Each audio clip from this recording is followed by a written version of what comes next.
오늘 우리에게 주시는 하나님 말씀 함께 봅니다. 오늘 우리에게 주시는 하나님 말씀은 시편 22편 6절부터 8절입니다. 그러면 다 함께 읽습니다. 나는 벌레요 사람이 아니라 사람의 비방거리요 백성의 조롱거리이니이다. 나를 보는 자는 다 나를 비웃으며 입술을 비죽거리고 머리를 흔들며 말하되 그가 여호와께 의탁하니 구원하실걸? 그를 기뻐하시니 건지실걸? 하나이다. 아멘. 오늘 말씀의 제목은 나는 벌레입니다. 그러면 본문의 말씀을 통해 함께 은혜 나누도록 하겠습니다. 이에 본문의 말씀을 보면 나는 벌레요 사람이 아니라 사람의 비방거리요 백성의 조롱거리이니다라고 말씀하고 있습니다. 앞선 3절부터 5절까지의 말씀에서 다윗은 과거 이스라엘 조상들에 대한 하나님의 구원을 돌아보았습니다. 이제 6절부터 8절까지의 말씀에서 다윗은 눈을 과거에서 현재로 돌려서 하나님께로부터 버림받은 자로 내몰려서 조롱당하는 자신의 비참한 현실과 처절한 심정을 아뢰고 있습니다.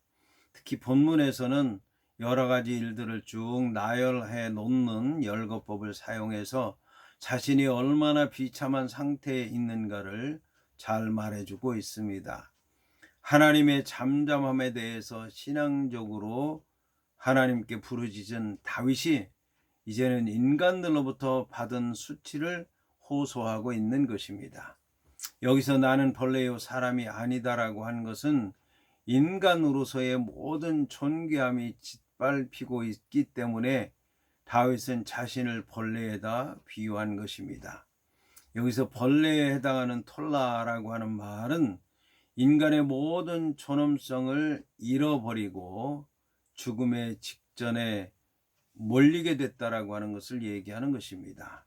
이에 관해서 욥기 30장 29절을 보면 나는 이리의 형제요 타조의 버시로구나 라고 하였는데 다윗도 자신의 처지가 비참하다라고 하는 것을 벌레에 비유해서 말씀하고 있습니다.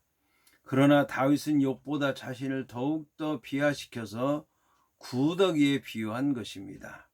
이와 더불어 다윗의 비참한 상태를 말해주는 단어가 있는데 사람이 아니다 라고 하는 말입니다.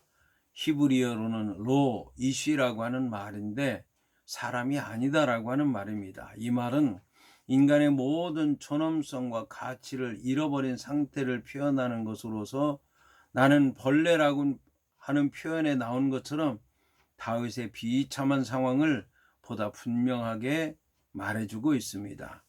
이렇게 다윗이 느낄 수밖에 없었던 것은 사람의 비방과 조롱 때문이었습니다.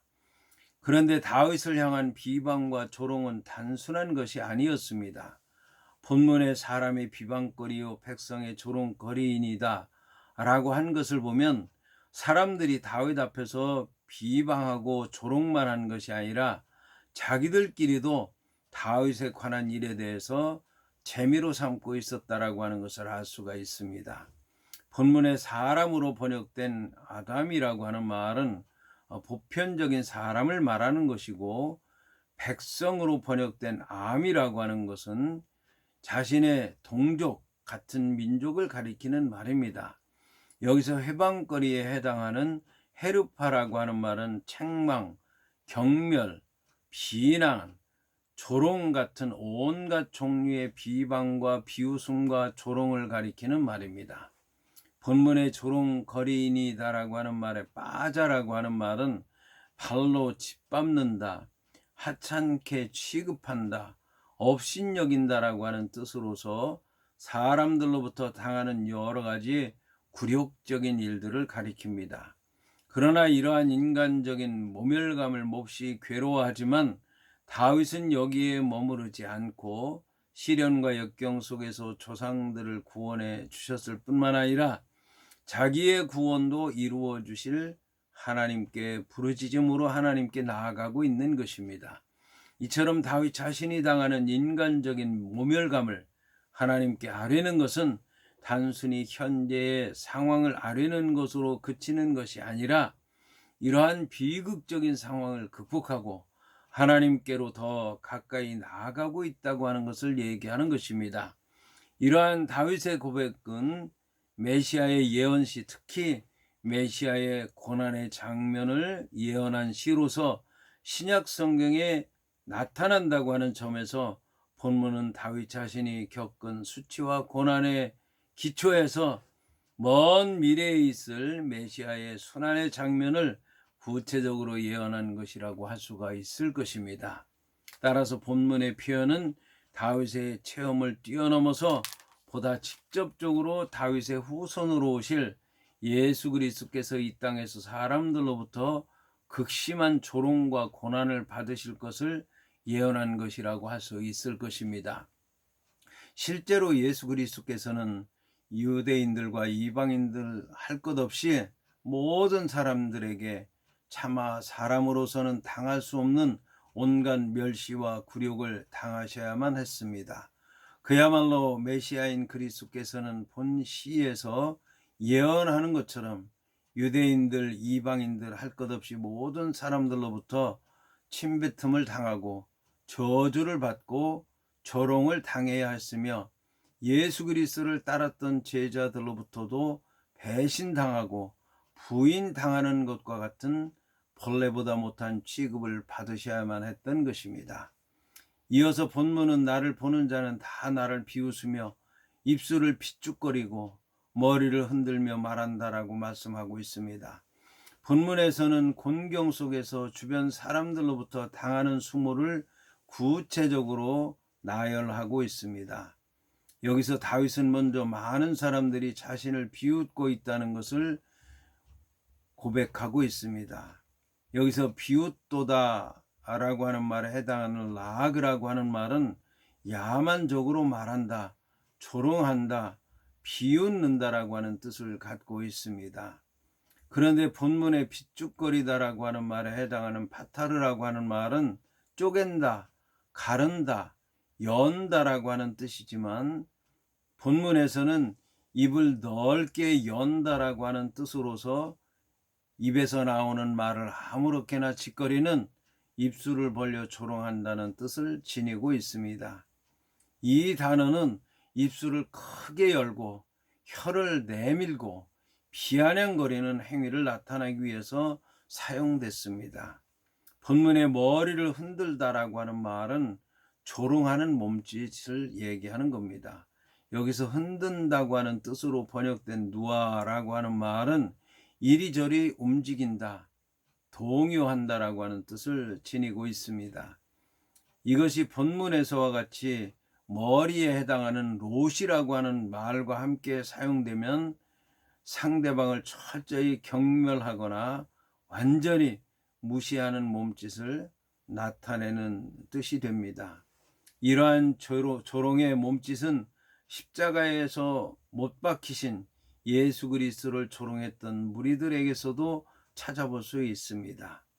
이러한 동사들은 본문에서 모두 미완료형으로 사용됐습니다. 미완료형은 아직 끝나지 않았다는 얘기입니다. 계속된다는 얘기고 앞으로도 계속된다는 그런 말씀입니다. 이것은 그들의 조롱의 말과 조롱의 행동이 반복적으로 계속되고 있다고 하는 것을 얘기하는 것입니다. 이어서 본문은 그가 여호와께 의탁하니 구원하실걸, 그를 기뻐하시니 건지실걸 하나이다 라고 말씀하고 있습니다. 여기서 의탁한다라고 하는 말에 해당하는 깔랄이라고 하는 말은 하나님께 자신의 모든 짐을 맡긴다는 것을 의미합니다. 그런데 본문에 기뻐한다라고 하는 말에 하페츠라고 하는 말은 좋아한다, 마음에 든다라고 하는 뜻입니다.